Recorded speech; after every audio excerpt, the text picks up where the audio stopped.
So let us learn how to draw cycle.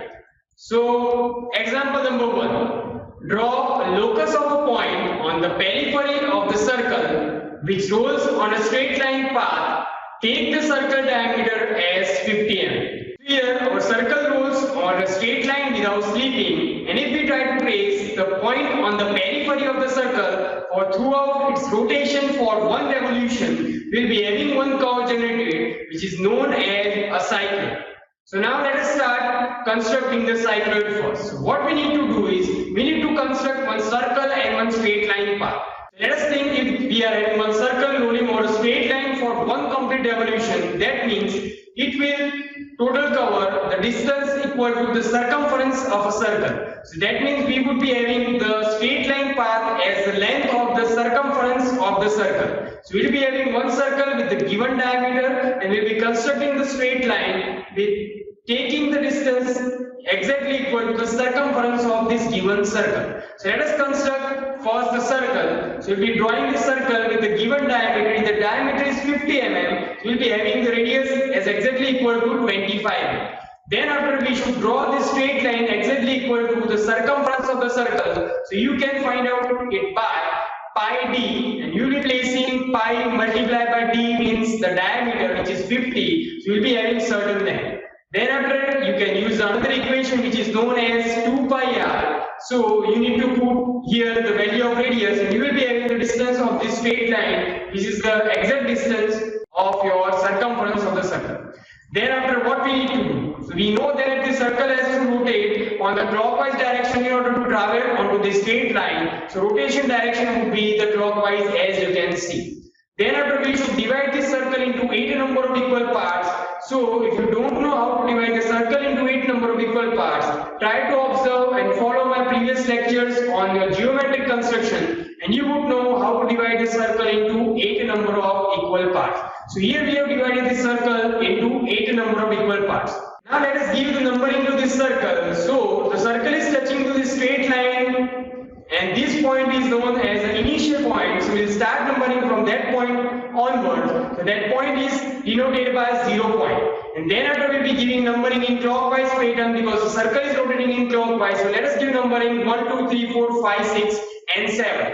Then after what we need to do? So we will define the point. The point is the intersection of your circle and your straight line. So let us define this point as initial point P by, as you can see, by a red label. Then after what we need to do? Let us draw one center line in order to trace the motion of the centers throughout the one complete revolution. So we will be tracing the center position for 8 slow motion positions of a circle. So now let us divide this line into 8 number of equal parts. So 1, 2, 3, 4, 5, 6, 7 and 8. So now then after let us give the numbering to these points as C1, C2, C3, C4, C5, C6, C7 and C8. Now during this circular motion, your point would rotate as well as it will travel horizontally onto your path. So now next step, we need to draw lines parallel to this center line from these points 1 and 7 like this. Then after your points 3 and 5, and then after your point 4. So on these lines, we will be defining the different position of point P for complete revolution of your circle. So now what we need to do? So we know that here point P is what? At the 25 mm away from your centers, which is exactly equal to the distance of the radius of that circle. So let us take 25 mm onto your rounder. Now put your rounder at C1 center. Now when you put your rounder at C1 center, you should make one arc on the 1 line. So as you can see, this is a line of 1 because it is passing from 1. But as we know, 1 till 4th number point are on the left hand side of the center C0. That means while making the arcs from your point C1 till C4, you should make the arcs from the left hand side of each of the centers. And as we know, from point 4 till your point 8 are on the right hand side of your centers. So you should draw arcs for these of the points from their respective centers on the right hand side. So let us see what I mean by this sides. So now let us put your rounder at C1 point, radius 25 mm on your rounder. Now let us take C1 as a center and try to cut your one line on the left hand side of a circle like this. Then after let us take C2 as a center and try to cut your C2 line on the left hand side like this. After C3 as a center, try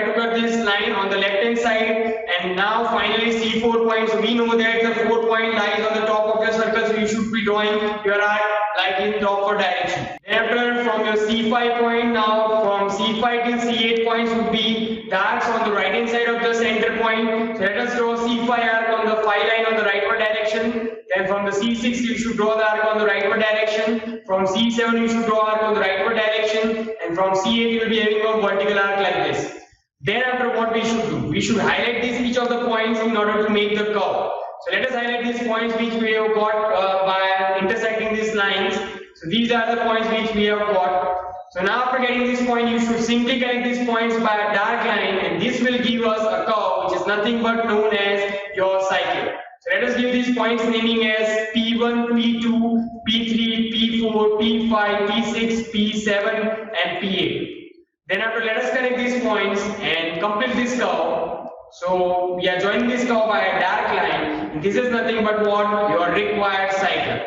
So whenever your circle rolls over a straight line without slitting, you will be having this curve generated by the point on periphery of the circle. Now let us see one more example. Problem number 2. Draw a locus of a point on the periphery of a circle which rolls on a curved path.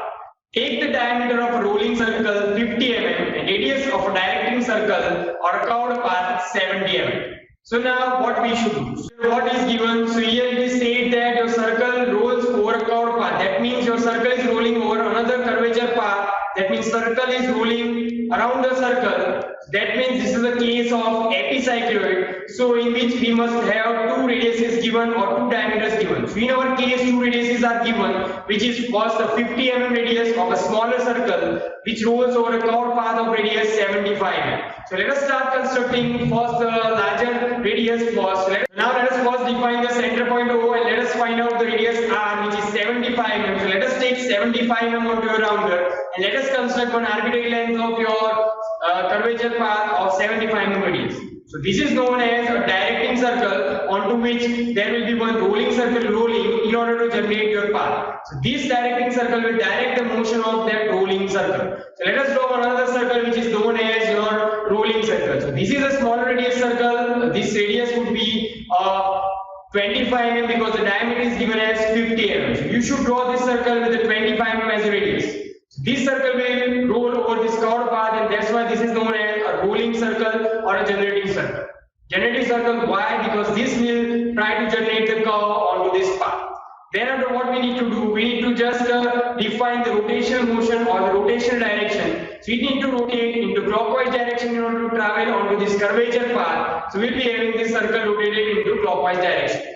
Then after, we should extend this line and we should now divide this circle into 8 number of equal parts. So let us divide this circle into 8 number of equal parts like this. Let us give dimensioning numbering as 1, 2, 3, 4, 5, 6, 7 into a clockwise direction. Why? Because the circle is rotating in the clockwise direction. Thereafter, let us locate the initial position of point P by this. So it is the intersection of your rolling circle and your directing circle like this, point P. So what will be the radius of the rolling circle? So let us define the radius of rolling circle as R is equal to Cp, or you can say here the 25.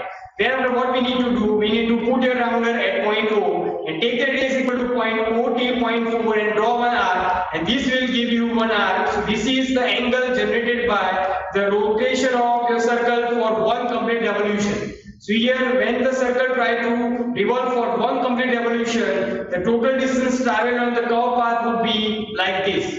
So this is denoted by your angle theta. Thereafter, we will be having one equation as theta is equal to small r by capital R into 360 degree. So you should remember this equation in order to solve any of the example based on your epicycle. So now, how this equation comes? So we know that whenever the circles of rolling diameter rolls for one revolution, it covers total distance of 2 pi r. At the same time, on your curved path, the distance traveled would be of the theta degree. So if you try to define the curved path's length, then it would be capital R into theta, which is equal to your 2 pi r. And if you try to just make the equation in the form of theta, you will be having theta is equal to small r by capital R into 360 degrees. Now here small r is given, capital R is given, let us substitute the values, you will be having certain theta. So what you need to do, after drawing this rolling circle onto this line, you should construct one line at a theta degree angle and you should make this arc completed. Then after what we need to do, after we know that we have divided the circle into 8 parts, so that's why we need to divide this angle also into 8 parts. So let us find out the total angle of this theta, and then after divide it by 8 and you will be having certain angle. So by that angle you should divide this particular angle into 8 number of equal parts. Or there is one another method, you can use the bisection of angle method in order to divide your particular angle into 8 number of equal parts. Let us divide this angle into 8 parts. 1, 2, 3, 4, 5, 6, 7. 8 part will be the final part. Thereafter what we need to do, so we need to draw the center line first. So let us put our rounder onto your O and take the radius is equal to O till center point C, and let us draw an arc like this, so you will be having a center line generated. Now similarly let us try to draw the parallel lines to the center line from your point 3 and 5. So let us put your rounder at O and let us take the radius equal to O3. Let us draw this line, you will be having this line. Thereafter let us put your rounder at O once again. Let us take the radius is equal to O till 2 and draw another line, you will be having the second line. And then after finally you will be having a final line. So let us put your rounder at O and take the radius is equal to O till 1 and let us draw this line, so you will be having your final line. After having this line, what we need to do, so we need to define the centers on this intersection of this vertical and horizontal line like this. Center 1, 2, 3, 4, 5, 6, 7 and 8. Now let us define the center by C1, C2 points. So C1, C2, C3, C4, C5, C6, C7 and C8. Thereafter it is very easy. For the first revolution of 0 till 4 point, you will need to make arc on the left hand side, and from the point C4 till your C8 you need to make arc on the right hand side of your respective centers. So let us start making arcs. You need to take the radius is equal to 25 mm or radius is equal to small r onto your rounder. Put your rounder at C1 and try to cut your one circle on the left hand side like this. After let us try to put your rounder at the C2 center and try to cut the two line like this on the left hand side. After let us put your rounder at C3 center, try to cut your third circle like this, the circle passing from the third point. You will be having this line, and after that you should take the rounder and put rounder at C4 center and you should cut this line of 4. You will be having this final point. Now from 4 points onwards until you reach the 8th point, you should make the arc on the right hand side of your centers.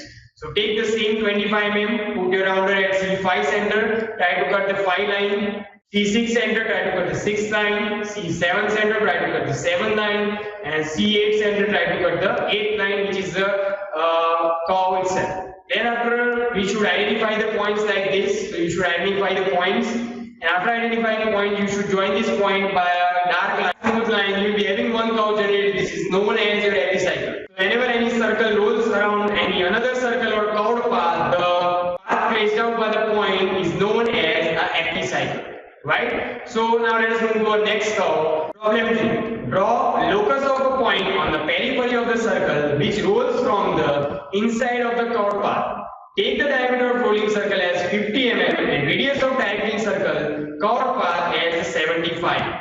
So here you see that your now circle rolls inside another circle or a curved path. So whenever any circle rolls inside the circle or the curved path, the path generated by the point is known as your hypocycle. So in which our construction differs as compared to your epicycle. So let us see what is the construction. So first we need to construct one circle first. So let us take the radius as capital R, which is the radius of your curved path. Let us draw one random curve like this. So this is nothing but your curved path. Now in this curved path, we need to draw another circle, which is nothing but what? Your rolling circle with a smaller radius. So this circle is drawn with the radius of 25. Then after what we need to do, we need to give the rotation direction. So this curve has to rotate into anti-clockwise direction or to travel from left hand side to right hand side onto this curve. Now let us define the circle's center like C. We know that if the circle rolls for one complete revolution, let us say if it travels to this distance, then it is denoted by an angle theta. So now we know that whenever we are having an angle theta, we will be having one equation which is what? Theta is equal to small r by capital R into The equation remains same for in the case of epicycloid as well as your hypocycloid. So always remember. So we are having two radiuses, small radius and capital radius. So you will be knowing the theta. So you should draw one line at theta degree angle in order to complete the curvature of your curved path. After what we need to do, we should divide this angle into 8 number of equal parts, either by the bisection of angle method, or you can divide it by protector itself. So let us divide this particular angle into 8 number of equal parts. 1, 2, 3, 4, 5, 6, 7 and 8 part will be the final one. Then after what we need to do, we need to draw the center line from the center. So let us take rounder, put your rounder at O, take the radius is equal to O till C and draw this line. So we will be having the center line. Then after what we need to do, we need to define the different centers on this line like this. So let us define the centers as C1, C2, C3, C4, C5, C6, C7, C8. Then after, as we have divided this angle into 8 number of equal parts, we should divide this circle also into 8 number of equal parts. So let us divide this circle also into 8 number of equal parts. Let us give numbering pattern like this. So as the circle rotates into the anti-clockwise direction, in this case, we will be starting numbering in anti-clockwise starting from 1, 2, 3, 4, 5, 6, 7. And the final point will be point P, which is the intersection of your circle or the rolling circle and your directing circle or the curvature path. Then after what we need to do, we need to draw the parallel circular arcs from the point 1 and 7. So let us take the center as O and O1 as radius. Let us draw one arc like this. Now put your rounder at O and take the radius is equal to O1 and draw the arc like this. Now put the rounder at point O and let us take the radius equal to O3 and let us draw the arc like this. So these are the arcs which are parallel to your center line, and on these lines we will be having the different position of P generated, and by connecting these points we will be having our final curve generated. Let us start drawing. So what we will do, so take out your rounder once again, take the distance is equal to the radius of your smaller circle or the rolling circle and try to put your rounder at C1 point and try to cut your one line on the left hand side. So like this. Now put your rounder at C2 center, try to cut your two line on the left hand side like this, you will be having point B2. Then after try to put your rounder at C3 point and try to cut your C3 line on the left hand side like this, you will be having this point as a P3. Then after put your rounder at your C4 center and try to cut this 4 line like this, you will be having your line P4. Then after put your rounder at point number P5 and now P5 onwards we will try to draw the arcs on the right hand side of your centers. So let us draw the arc on the right hand side, you will be having a point as a P5. Then after put your rounder at C6 point and try to cut 6 line, you will be having a C6 point. Then after put your rounder at C7 center and try to cut the 7 line on the right hand side of your center, you will be having a 7 point. And then after put your rounder at C8 and you will be having your final point P8 generated. Then after you need to just simply connect all of these points in order to get your final curve generated, and this curve is nothing but what? It is your hypocycloid. Very easy, it is the same kind of curve as that of the epicycloid, but the difference is that here the circle rolls inside of your curvature path, right? So now let us move ahead. So how to draw the tangent and normal to the curve from a given point Q. We will be taking a simple case of your cycloid, and on the cycloid we will try to see how to draw tangent and normal to the curve. So let us select any point Q on this cycloid like this. Now take on your rounder, the distance is equal to the radius of your circle, which is Cp. So here let us take on your rounder Cp distance and let us put your rounder at point Q and try to cut your center line like this, and you will be having one line generated. Then after you should draw a vertical line from that point, so you will be having your point N there. From point N, you should connect this end point to your Q point, you will be having your normal generated like this. And at the Q point, you should draw one line perpendicular to this normal line, you will be having your tangent generated. So write down tangent and normal. So this is the way you can draw tangent and normal to any cycle, right? Very easy. So that is all from my side. If you like and enjoy my content and teaching style, do not forget to like, share and subscribe to my channel. If you have any doubts, any queries, feel free and comment down below. Keep learning, stay connected. Bye-bye.